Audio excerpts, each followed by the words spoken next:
You're on whenever. Okay, great. Well, thank you. Thank you, Dr. Lee, and thank you, Jeff, for helping to get all the technology set up.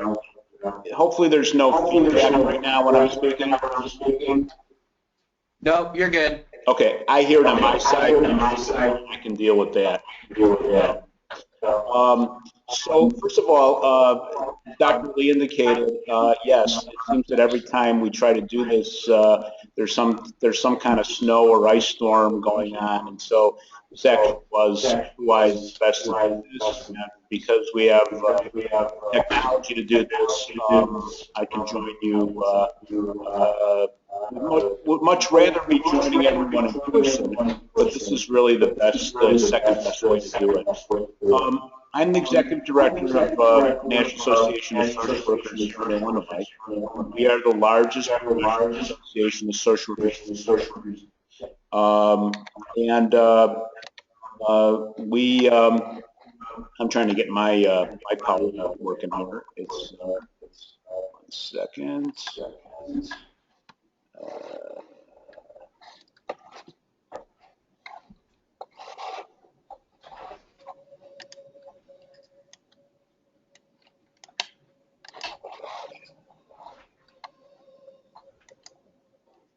There you go. We're the largest professional association in the state of Illinois. I've been with the chapter 17 years. It's been 17, it's always exciting in our profession because we always seem to have an environment in which we need to really advocate and promote our wonderful profession. So before we get started, let's do a quick go around. I give a sense of where everybody is at as far as field placement, and if you're a senior and if you are planning on going to graduate school. That usually is the case with most folks at Olivet. I also want to acknowledge that Olivet has a representative on our board of directors, Ann Burkiel, is our BSW representative as well. So why don't we just do a quick go around of students, and so I get a sense of where everybody's at. Do we want to start in the front, Sherry, and we'll go ahead and go around?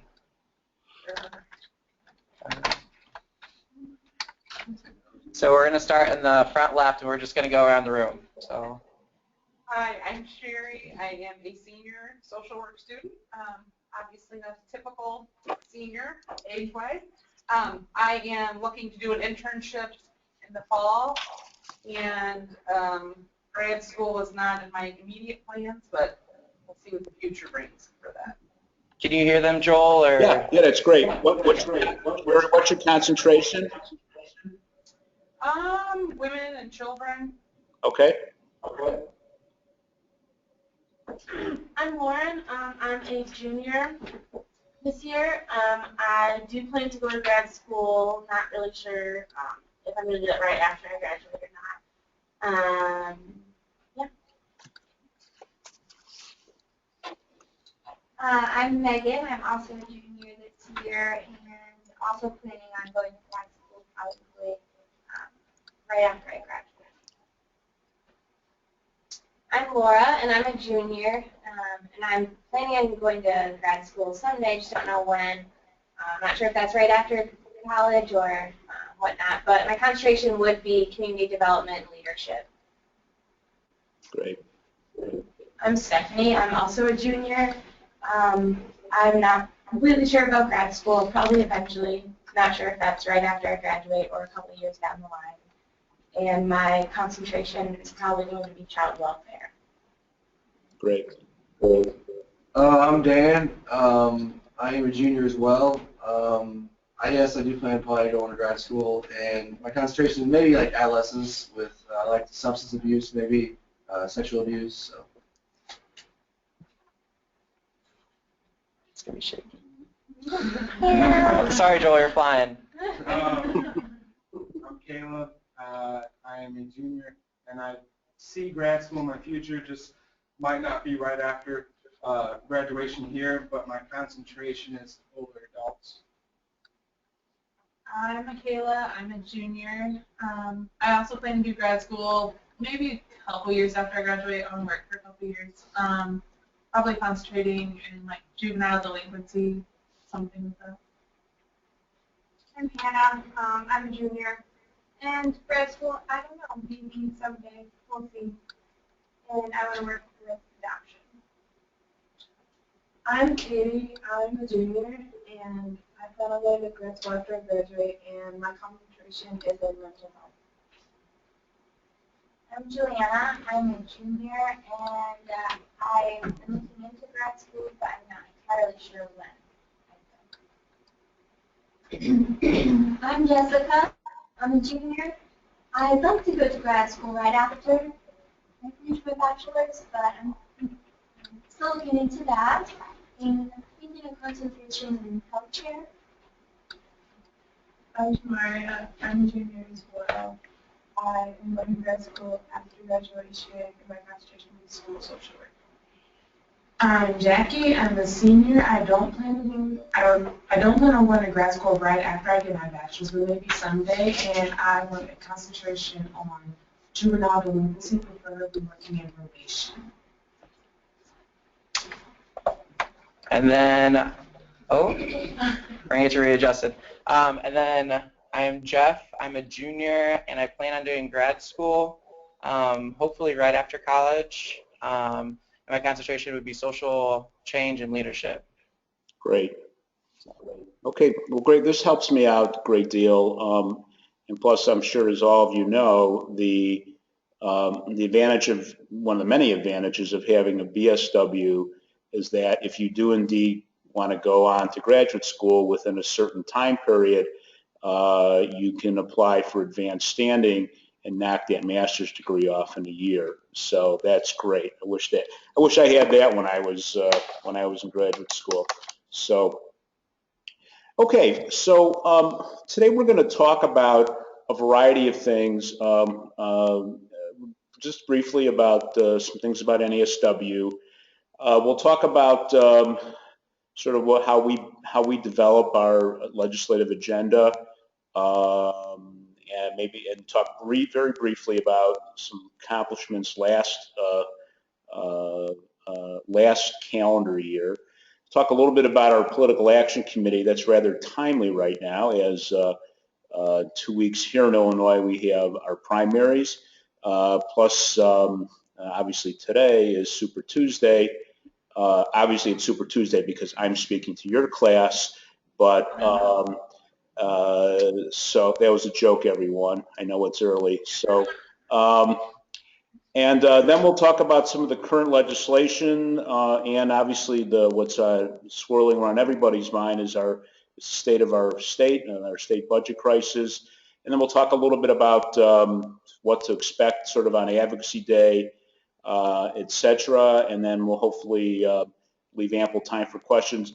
Dr. Lee, I don't know what the time frame is, but just let me know. If at some point you say, all right, you're talking too much, hurry it up. I just want to make sure that we're within your time frame. We will need to be wrapped up, I'd probably about 10 after 9 or so to give us a chance to reconfigure the room. So okay. About an hour. Okay, great. All right. All right, so as many of you know, and if you don't know, NASW is the largest professional association in the state.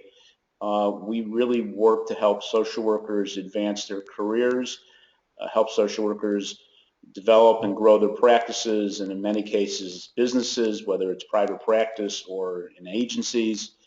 And obviously what the main topic of today is that we spend a significant amount of time in what is called protecting the profession. And that is advocating for things that impact the profession, like licensure, or things that impact the profession that impact our social workers' ability to be hired, and also things that impact the people that we serve day in and day out. I just want to quickly, is everybody seeing the PowerPoint as I'm scrolling through? Just want to make sure. No, but we all have copies of the PowerPoint, so we'll just follow along with you if that's all right. Okay, Oh, that's interesting. So, all right, I don't know why that's the case, but okay.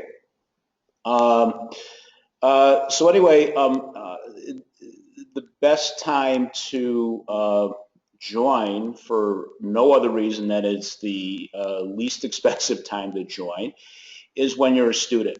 So I know most of you, it sounds like most of you are juniors, a couple of seniors, but I would highly recommend that you consider joining the association for all the variety of reasons of what it can do to help you, make you stand out, networking, but it also really, employers these days look for the whole package. They just don't look at the fact that you went to a great program at Olivet or have 3.92 GPA, but they're also looking for all kinds of other things.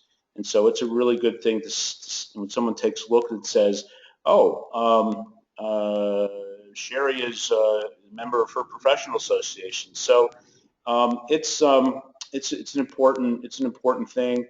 I would all our membership information is obviously on our website. The other advantage of being a student member too is that once you join as a student, when you're no longer a student, your dues rates go up on a gradual basis over a period of 3 years, so to the full dues rate. So that's a real advantage. Currently, student membership is $57 a year, and pretty much students receive the same level of benefits as a rank and file NASW member. Okay, so obviously I'd be remiss in not talking briefly and in any advocacy presentation about the Code of Ethics. And the code, obviously, if you are just studying it now, predominantly doesn't talk at length about social and political advocacy, but when it does, it is very, very clear on what the obligations of social workers are. And section 6.04 of the code talks specifically about social workers' obligation to get involved in the social and political arena and really to help improve conditions to meet basic human needs and promote social justice. That's probably why many of you have decided to major in social work, and that in many ways is what sets us apart from a lot of other allied mental health professions. And I don't have to emphasize more, and you probably have talked about this in your class with Dr. Lee, is the importance of advocacy. First of all, it's the whole issue of protecting our profession. Social work is a licensed profession in the state of Illinois. We have been licensed since 1989, and that's a huge thing. Sometimes people don't realize that social work is a licensed profession, and they think that anybody can do social work, which is not correct. And so that's part of what our advocacy is about. But a large part of what our advocacy is about is really helping those powerless groups that social workers work to help, that social workers serve, and to help to improve their lot, to improve their resources and opportunities. And really what we strive to do in our advocacy is to help change policies to help those groups that we serve improve their situations. And that is obviously a very tall task, as we will continue to talk about this morning, a very, very challenging task in light of what's going on here in the state of Illinois. So just a quick word. I don't know if Jeff or Dr. Lee, I think Kristen Robelke, our intern, sent down our legislative agenda and some other stuff. Yeah, she did. Okay, great. So I don't know if you have that in front of you, but one of the most important things that any group can do is to have a focused agenda. Now, I always say that one of the greatest things about the social work profession is that we want to be all things for all people. I also say one of the worst things about the social work profession is that we want to be all things for all people. And I think what happens is that we need to be sometimes realistic about what we want to be working on. And surely elected officials, both in Springfield and Washington, really want to know exactly specifics on what's in our agenda. Plus, an agenda is really a roadmap for our advocacy efforts on a yearly basis down in Springfield. Now, most of our work here in Illinois is done at a state level. NASW is a national organization, so when you join, you're part of different organizations, so to speak. It's one big association. You're part of your statewide organization. You're part of your local geographic district, and you're part of the national. And our national office works on most of our advocacy in DC. We're involved with some of those efforts as well, because so many state issues today are impacted by what goes on in DC as well. So one of the things that, if you have the legislative agenda in front of you, you can probably see is that one of the top issues on our agenda, and has been for the past couple of years, has obviously been making sure there's adequate revenue for our state budget. All right. As many of you may know, we have a bit of a budget crisis in the state of Illinois, and we have what is called a structural deficit. And in English, a structural deficit means that there's not enough revenue coming in to cover our expenses. And so that's a significant problem. We also base our advocacy efforts on a really wonderful book called, if anyone can see, Social Work Speaks. I'm sure that Olivet has this in the library. It's also really helpful to write papers. But Social Work Speaks is a compendium of policy statements written by social workers on all kinds of every issue you can think of that we're involved in.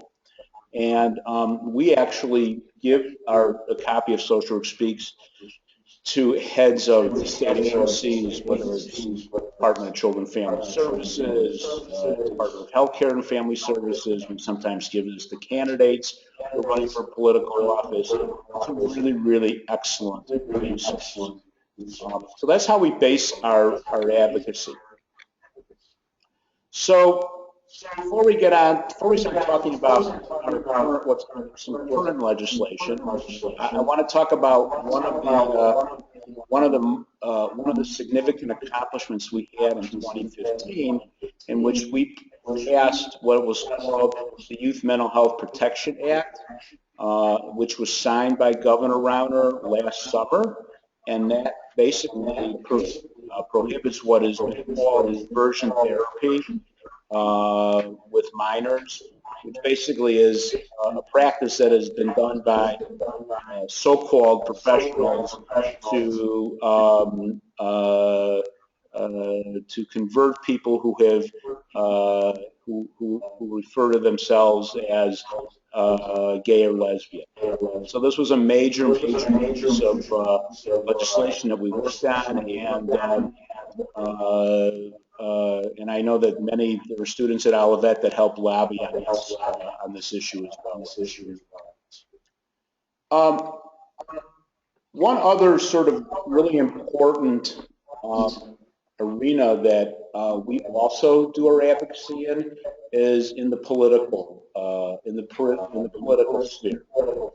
So NASW Illinois has a political action, commonly known as PACs. And this is PACs are comprised of members from around the state, and the PAC helps to elect candidates to public office that support legislation and policy that's consistent with the goals of our profession. Just to let you know that no membership dollars are spent on the PAC. It's all separately raised. And we try to be as bipartisan as possible. And if you go onto the PAC website, you will see our 2016 primary endorsements. But where we get most involved is in the general election. So for instance, tonight we're having a major event for Kim Foxx. I don't know if there's anyone who was in class today who's from the Chicago area who lives in Cook County. But as you know, we have a very, very heated race for Cook County State's Attorney between the incumbent and Alvarez, Kim Foxx, and can't remember the third person. The last name is Moran. And so we decided to, because of a lot of the issues that are going on here in Chicago and in Cook County regarding criminal justice issues, we felt that, for instance, our PAC felt that Kim Foxx would be the better candidate in this election. And so, but we generally endorse candidates for the Illinois House and the Illinois Senate and for various constitutional offices in the state of Illinois. So this is another way that we do our advocacy through our PAC. Now, in Washington, our national office has a PAC as well, and they focus in on endorsing congressional candidates and in the U.S. Senate, and obviously for the presidential race. But I'm not even going to touch the presidential race because that's the latest sitcom on television anyway. So I wish it was a sitcom. It's pretty tragic, frankly, but that's my own personal opinion. So, all right. So let's move on to start talking about bills and the budget. So let's actually first talk about the budget, and you don't have it on your screen, but if you have the copies of the PowerPoint, you probably see a picture of two gentlemen, and most of you should know who these men are. One is the governor of the state of Illinois, Bruce Rauner, in the striped tie. And then the other gentleman is the Speaker of the Illinois House, Michael Madigan, who generally wields just as much power in the state as Governor Rauner. So one of the main issues in the background of this budget is the following. So in 2014, some of you may or may not remember, but Bruce Rauner defeated Governor Pat Quinn to be our current governor. Pat Quinn was a Democrat, and the Democrats had controlled the governor's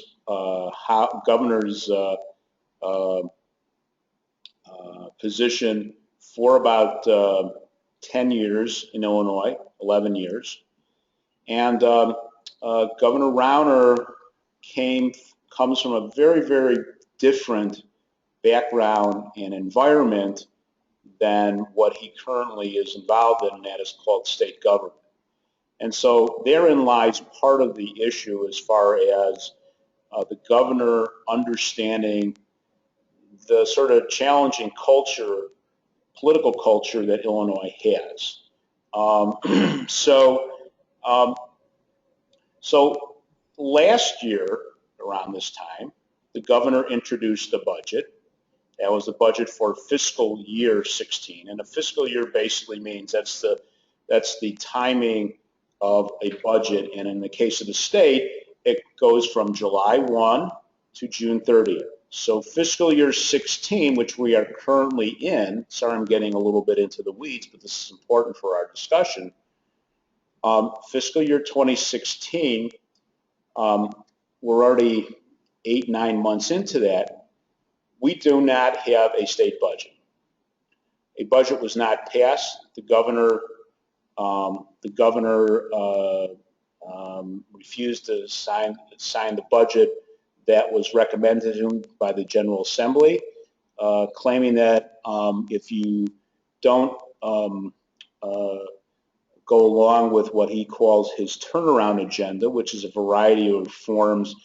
Most prominent in that is reducing the strengths of state public unions in Illinois, then he really wasn't interested in anything else.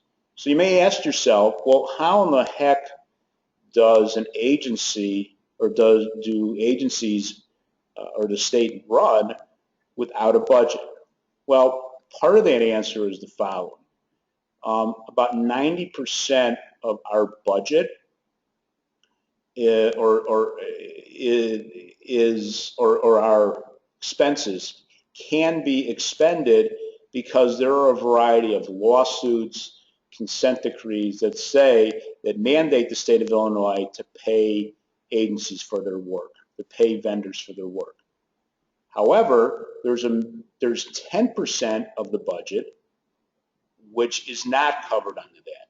And that 10% really impacts a lot of social service agencies around the state of Illinois. So for instance, you may have heard last month that Lutheran Social Services of Illinois, a very large statewide agency that has many, many contracts with the state of Illinois, laid off 43% of their workforce, okay? 750 people. That's pretty significant. And they did that because their leadership in the organization said the state is not paying us and we simply can't pay or pay our staff or pay for the services or get a line of credit, which a lot of agencies do. They go to a bank and they say, hey, look, you know, the state's slow, but they're good for their money. Can we borrow some money to get us through? Well, the fact of the matter is now the state isn't even paying. So banks are very reluctant to extend even more credit. So this means a variety of people are being hurt. And obviously this means is very, very significant for the social work profession and why your part in being involved in the advocacy effort is so crucial. Because if you don't have the funding, we don't have the programs to serve the people that social workers see. Therefore, social workers will not be hired. So you get the picture. So this is about us. This is about our clients. This is about our profession, and we need to really, really be involved in this process. So fast forward to 2 weeks ago, Governor Rauner gave another budget address, and this was introducing his fiscal year 17 budget. Even though we didn't have a budget, we still don't have a budget for fiscal year 16. Okay, so you get this, the comedy of errors continues in our state. And again, the governor basically said, look, I'll think about raising revenue. I'll think about all these other things that you Democrats want to do if you accept accept my turnaround agenda. He also said, okay, you don't want to accept my turnaround agenda? Give me the power, excuse me, give me the power to go through line by line and make the cuts where I think is necessary. Well, as you can imagine, that those two proposals are sort of, arrived dead on arrival to the Illinois General Assembly. So it's hard to tell right now as far as forecasting what will be. Obviously, we're not going to see any kind of state budget before the Illinois primary, which is March 15th. We'll get into that in a little bit. Plus, we're not going to probably see any action until after the general election, which is in November. Pretty crazy, but welcome to Illinois. So, all right, so let's go back now and talk a little bit about some bills, etc. And, maybe we'll stop for questions at the end, But if anybody has any questions now about the budget before we go on about specific legislation, you know, fire away.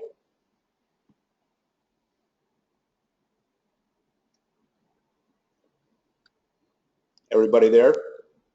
I think we're saving them till the end, Joel. Oh God, I know that. Sure. Okay. Okay. So we'll get back to the budget later, but let's talk a little bit about, you know, even though there's this severe budget crisis, there are, you know, people are still, legislation is still being introduced. People are still trying to, you know, develop policies and legislation that are going to help a variety of people. So let's first talk about, and I believe that Kristen sent down a fact sheet on what is called LCSW Medicaid expansion, all right? So we're looking at it. Great. So everybody knows Medicaid, you know, what Medicaid is. Medicaid, established in 1965, is basically health insurance for low-income folks around the country. One of the more significant things to know about Medicaid now is that about half the country has expanded Medicaid significantly in tandem with the passage of the Affordable Care Act in 2010. Illinois has been one of those states, so we have had thousands and thousands of people now come on to the healthcare rolls and have Medicaid as their primary insurance, which is a really, really good thing. So many years ago, and this was actually the first piece of legislation that I worked on when I came to NASW, is that one of the things that an LCSW, a licensed clinical social worker, cannot do in the state of Illinois is, that is, if they're not in a setting that is if they're outside of a setting that is a traditional Medicaid provider, they can't see someone who has Medicaid as their primary insurance and get reimbursed for it. So if I'm an LCSW in Bradley, Illinois, or Bourbonnais, Illinois, and someone comes to me with Medicaid as their primary insurance, I, as an LCSW, cannot bill Medicaid and get reimbursed. So we thought, now it's 9 years ago, we passed a bill that said that LCSWs can bill for Medicaid in any setting. All right. Now I'm not going to want to get into whole weeds about this, but essentially what this is that this is an access to healthcare issue. This is a consumer choice issue. That if I'm a client and I'm living in very rural Illinois, and the closest community mental health center or other organization that will take my Medicaid card is 5 counties over, and I can go to a licensed clinical social worker who's 10 minutes away, that's going to help. That's going to be a major boon to access for that person. So the problem is that when you pass a bill, there are certain things that go with passing a bill. And a lot of times those are the rules that go along with the legislation. A lot of people always feel that once you pass a bill, oh great, we'll pat ourselves on the back, great, we did it. But what people don't understand is that the devil is in the detail, and you have to develop rules. So what happened is that once this bill, and it was signed by Governor Blagojevich, some of you know is a former governor of ours that now resides in a penitentiary in Colorado. There were never rules promulgated. There were never rules written to account for the passage of this law. And for years, we've gone back and forth with the department, and they've dragged their feet, etc. So we have made this a real area of focus once again. And actually, tomorrow afternoon at 3 o'clock, And some of you have, if you haven't already, you should, if you're not a member of NASW, we've sent several alerts on this. You can go onto our website, you can go to the advocacy page and look at that,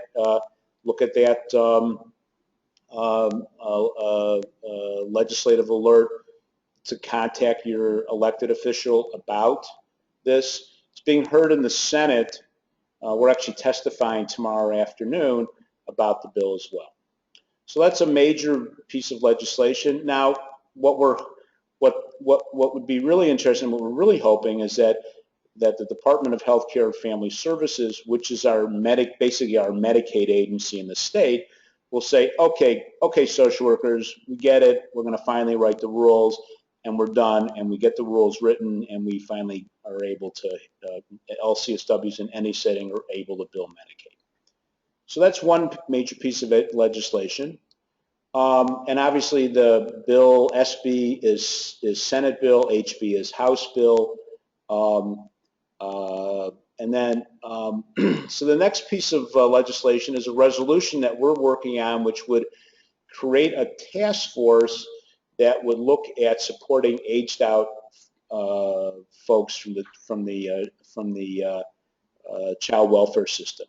As many of you know, and several of you indicated that you are interested in working in child welfare and with youth, one of the major problems that we have today, and not only in our state, is that when someone is what is called emancipated or reaches the age when they age out of the system, that they're not usually ready to sort of go out into the world, etc. And frankly, even in the best of circumstances, someone between the ages of 18 and 21 or even 18 and 25 is not yet prepared to go out into the world, etc., without certain, things, supports, etc. So that's a resolution that we're working on. HR obviously is House resolution. Something that may be familiar to many of you are MAP grants, and those are grants that go to students. I don't know, Dr. Lee, how much this impacts Olivet, but... You said a lot. Oh, I think okay. Olivet, yeah. What has happened is initially Governor Rauner vetoed, a bill went to him 2 weeks ago to restore funding, or basically to grant the funding for the MAP grants. And as many of you know, is a lot of schools around the state accepted students with the thought that the state, eventually this money would be distributed. What we're hearing right now is that in the next couple of weeks, maybe not before the primary, that the governor is probably going to, there's going to be a fix to this. In the political realm and the PR realm, the optics are not really good. When schools like Chicago State University and others around the state are about to close down or have canceled spring break because they want to make sure they get all the class time in the event that the school has to shut down at the end of April. So this is a really, really major issue. But keep your eyes on this one, that we may have some kind of solution to this problem. We'll see. Another piece of legislation that and there's a lot of stuff, and even before you get the Advocacy Day, there'll probably be more bills that we'll be sending out to everybody as well. But another piece that we're working on right now is a bill called, and I think I actually got the wrong bill number here, but it's, and I'll send an updated fact sheet. It's really HB 5576. And this is about clarifying the law to improve access to the full range of contraceptive options for all people with health insurance. And so we're working with an organization called EverThrive. It's a statewide organization on this bill as well. So these are just a couple of pieces of legislation, and I'll send more. I'll send actually the fact sheet down about HB 5576. This is the wrong. I have the wrong bill number on here, so I apologize for that. Okay. So Advocacy Day is April 5th, for those of you who've never been in our state capitol, it's kind of a wild place to do business. But a couple of things that you can all do already, and my sense is that Dr. Lee has already talked about this or will be talking about this, is that you need to find out, even if you're not from the state of Illinois, who your state representative is and who your state senator. So if you're not from the area, then you should be finding out who is the state senator and state rep from the area around Olivet, Nazarene. Additionally, if you are from Illinois, you should be looking up to see who your state senator and state rep is, and you can do that obviously clicking on the link on the PowerPoint, and that'll take you to our advocacy page, and you just enter your zip code +4. So that's really, really important, and then also to actually contact them before you go down to Advocacy Day.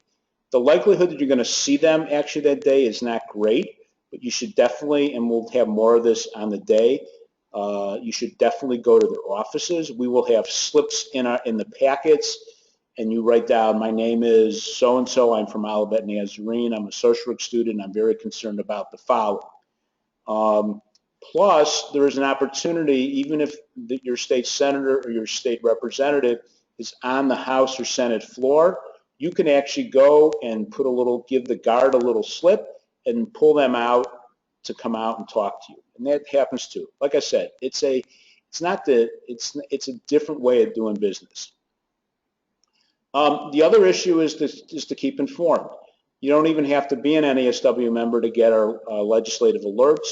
But if you go on to NASWIL.org and our advocacy page, you can sign up for our advocacy alerts, which are going to keep you updated on the critical issues about legislation here in the state of Illinois. You can also download our app, which is actually going to give you all the information. You can find out who your state rep and state senator is on that as well. But that's going to have all the information about Advocacy Day and materials as well.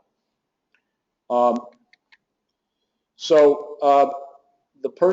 contact person in our office is our intern, Christian Rubelke, and I know that Jeff has been in contact with you. Jeff is serving as the student liaison for Olivet, and we expect a huge crowd again this year, probably in the excess of 1,000 people. We are one of the largest groups that descend down on the Capitol every year. This year more than any other year, we really need people to come, and that is students and faculty. So that's pretty much the formal part of the presentation. So why don't we open it up to some questions? We can maybe talk a little bit about the budget, about other stuff about the profession. That's it. I don't have to get in the car and drive anywhere, so I'm fine. Hey, Joel, could you tell us a little bit more about what we can expect for Advocacy Day? Sure. You talked about taking the slips up to Congress or to someone to escort the info to the Congress people that we'll come in contact with. Okay. But Kristen talked a little bit over the phone with me, but kind of what's the layout of the day and what should we expect? Okay, so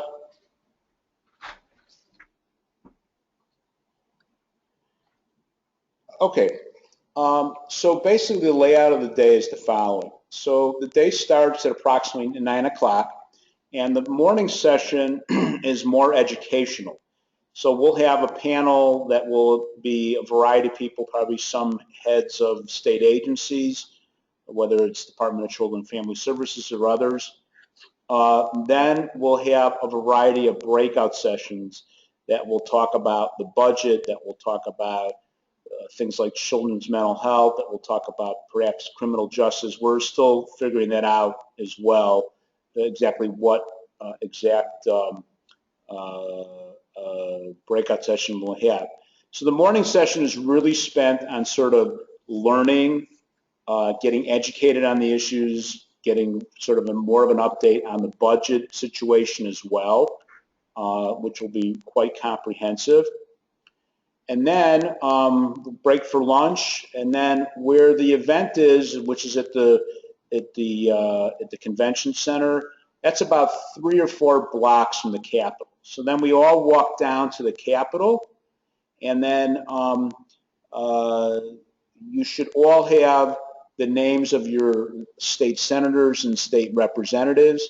The first thing that you should do is to go over to their offices and just go in, give there's a staff person that will take your slip to say you're here for social work advocacy, etc. Now, most House representatives are in a building that's next door to the Capitol, and that's called the Stratton Building. And the best way, and we're going to have a table over at the Capitol to direct people, the best way to get to the Stratton Building is through a tunnel. That basically what it means is you don't have to go through security again. Just as a reminder, everybody should travel light, bring an ID, because you're going to have to go through a fairly extensive security to get into the state Capitol. State senators are located in the actual Capitol building. Their offices are in the Capitol building. So now, what I would highly recommend is everybody, and usually what happens, I know Dr. Lee usually accompanies, and then there are other faculty from Olivet will accompany people to get them started to walk over to Stratton or to get their bearings in the Capitol itself. Again, we will have a table in the first floor of the Capitol. So the first thing we'll probably do is to check in with us as well. The various legislation and fact sheets will all be available to people the day of or even before either on our website or on our app. And so that's sort of the day itself. And depending on what's going on that day, sometimes there will be a committee hearing about something which are really kind of cool to go to. But we'll let everybody know sort of those things the day of. And then depending on when you all have to get back up to campus or when your bus is leaving, that will determine when you need to get all this stuff done by. All right, thanks. Thank you. Yeah, in fact, you touched on the one question that I had, and that is, it's still in process determining who the panel is going to be in the morning and the nature of the breakout sessions. I know year after year, all of our students are really, really taken by the quality of content. Really, it's invigorating, those breakout sessions for sure. Okay. Other questions?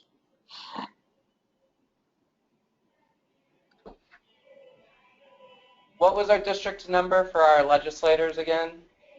Do you know Kankakee?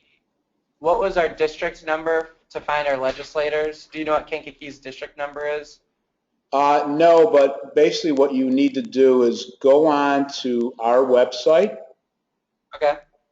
And then on our advocacy page, or actually that link that's on the PowerPoint, and click that on. You'll be asked to enter in your zip code +4, and that'll tell you exactly who the state representative or state senator from the Bourbonnais area is.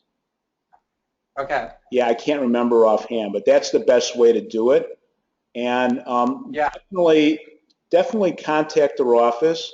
Now, I don't know if it's at all possible, but you may want to have, maybe this is a possibility that even the stop by, set up an appointment before Advocacy Day to meet. They're not going to be in session too much after this week. I mean, there's the election, but there is a possibility to go and visit, stop by their district office where you can have a lot more face time as well. But nonetheless, you should make some kind of contact with your legislator before Advocacy Day. Okay. Last year, we had a tentative plan to meet with Kate Clunan, but as it turns out, they had just come back to session after a bit of a break. I think their first day back was the day of Advocacy Day. Do you happen to know when they're going to be on break this year? Yeah, well, it's actually, Dr. Lee, it's going to be the same case this year. They're going to be on recess that whole week after Easter. So they're basically just coming back in that day. So part of that is good. Part of it is going to make that day kind of hectic in Springfield. But all the more so, even just a call to their office and say, we'll be down at Springfield. Can we either set up a time to meet? Just to let them know you're coming. And let me say, too, if there are other issues that Olivet students are involved in, please, bring those up as well. I mean, we obviously have the social work agenda, but a lot of schools also are, working on other kinds of projects, et cetera, that may be germane as well. And Joel, one thing I talked to Kristen a little bit about was you talked a little bit about Kim Fox and the legislators that the NASW supports. I know that there's a push for the meeting tonight downtown Chicago for Kim Fox. Mm-hmm. Can you kind of explain how the NASW maybe selects legislators to kind of promote, and then also touch on the fact that the ones that we use funds for, or not necessarily funds for, but we advocate more for, are the ones who are in contested races rather than ones who are likely to win? Because that was one thing Kristen talked about, is we're focused on the contested races a little bit more because we want to make sure that they get in rather than someone we think is going to get in. Right, Jeff, that's an excellent question. One of the problems that we have in Illinois is that a lot of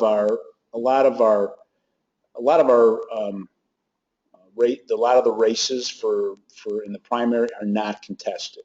Okay, so we have a certain amount of contested races, and as you accurately said, it's important that we are involved in those to make sure that those people win. So the PAC selects, we have a separate PAC committee made up of NASW members that reviews candidates, and we base that on a variety of things. We base it on, if they're an incumbent, we base it on voting records. We also look at electability as well.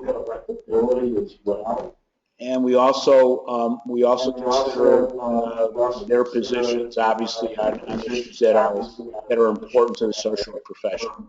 So those are the three things that we base our endorsements on.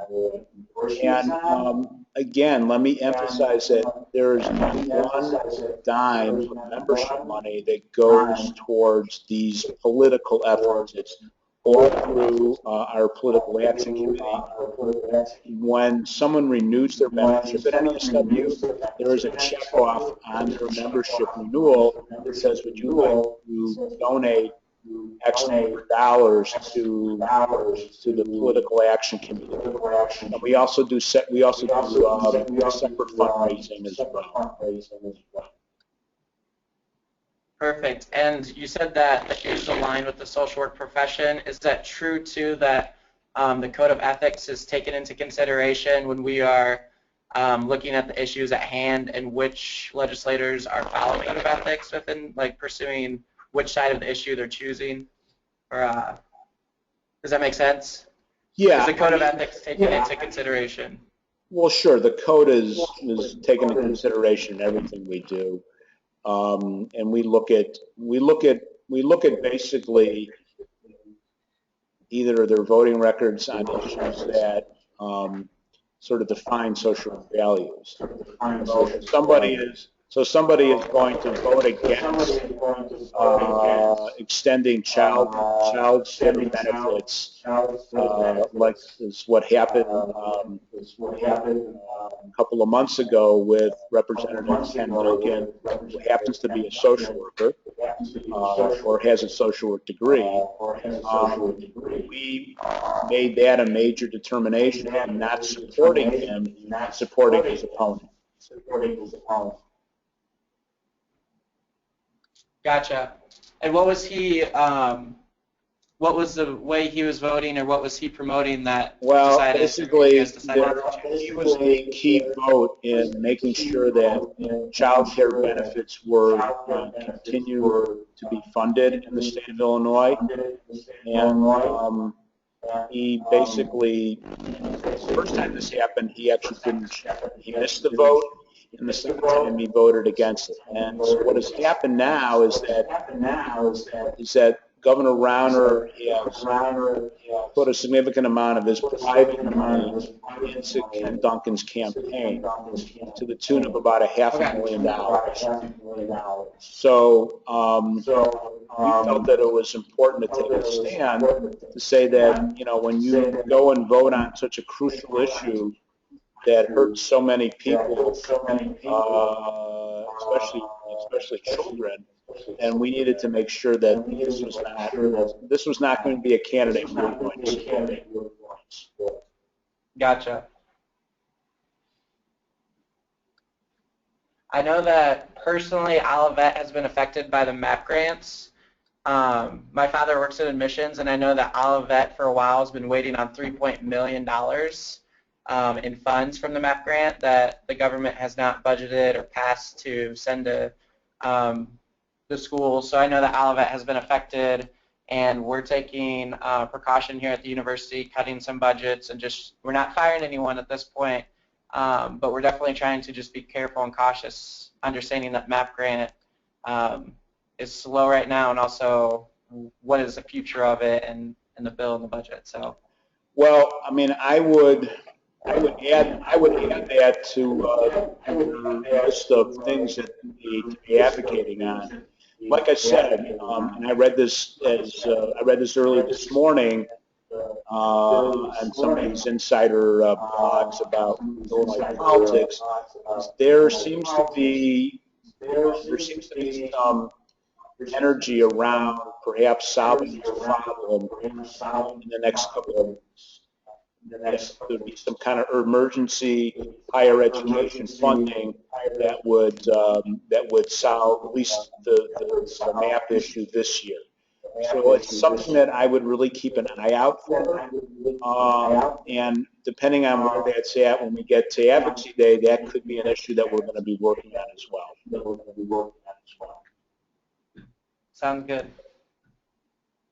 Any other questions?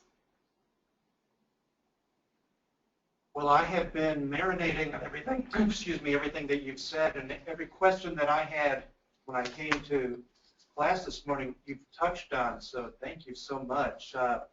After that, I know I'm going to be curious as to the exact nature of the breakout sessions as well as the panel.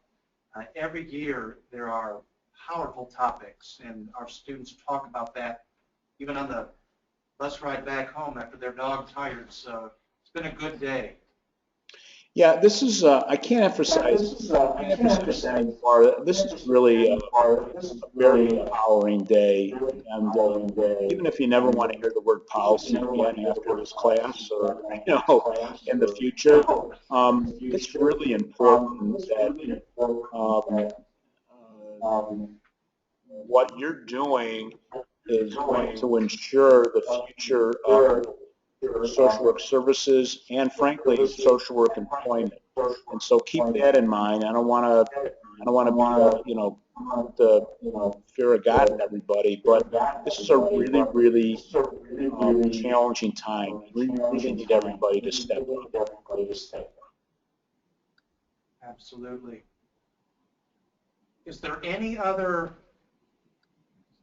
bit of advice you'd want to share with our students to best prepare for Advocacy Day, especially the time down at the Capitol building? Again, I would say be informed, find out, be familiar with obviously all the issues. Also make sure that you know who your state representative and state senator is. Make contact before advocacy day. And make sure that when you get to the Capitol after lunch, is that you check in with our table in the first floor of the Capitol. And if anyone has any additional questions, please feel free to call me or contact us. Even if you want to have another one of these sessions where we're just talking about specific legislation, let us know. We shall. Thanks so much, Joel. I think we're going to go ahead and record it on your side. You've been trying to do that? Yeah, I will get this one. You need this later today? Okay. Yeah, at 3 o'clock. I tried recording it too, so we'll see if that. All right, we'll compare notes. Okay, perfect. We'll do that. Okay, great. But this has been great.